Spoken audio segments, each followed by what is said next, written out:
Hello again, it's Noob, and I saw this Baton padlock, this shutter lock, this mono block, whatever you want to call it, for sale on eBay for about a tenner second hand, although it's clearly never been used. It's absolutely pristine.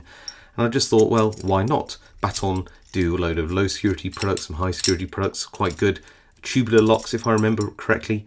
And I just thought, yeah, why not? But the bitting when it came was pretty terrible.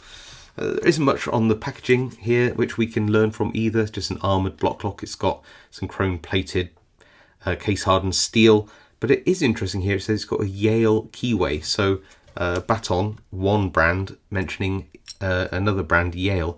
Yale, I think, are part of the Acer Abloy family now. I don't know if Baton is. If you do know, let us know in the comments below.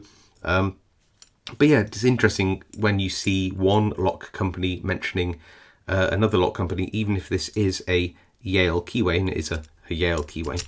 But yeah, the bitting on this lock is pretty awful.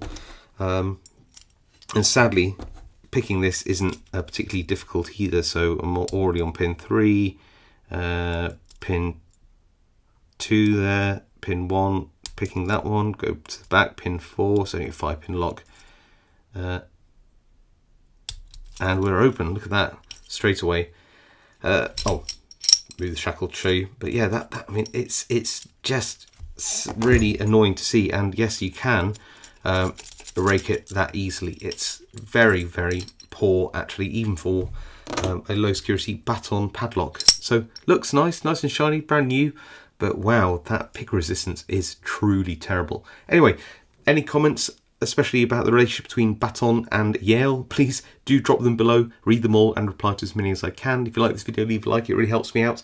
If you haven't subscribed and want to see more content like this, then now's a great time to do so, and I'll see you all next time.